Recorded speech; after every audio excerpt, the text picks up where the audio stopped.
বন্ধুরা, আমার নাম তরমুজ। আমি জানি তোমরা সবাই আমাকে চেনো, কিন্তু আমাকে খেলে কি কি উপকার পাবে তা কি তোমরা জানো? আচ্ছা ঠিক আছে, আমিই বলে দিচ্ছি। আমাকে খেলে শরীরের রোগ প্রতিরোধ ক্ষমতা বাড়াবে এবং ভিটামিন এ ও সি সমৃদ্ধ, যা ইমিউন সিস্টেম শক্তিশালী করে। দুই, শরীরকে হাইড্রেট রাখে। তরমুজে 90%-এর বেশি পানি থাকে, তাই গরমে পানির ঘাটতি পূরণ করে। 3, হৃদযন্ত্রের জন্য উপকারী পাবড়াও।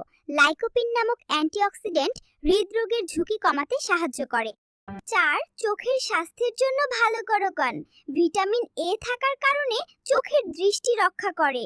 5, হজমে সাহায্য করে ও ওজন নিয়ন্ত্রণে রাখে।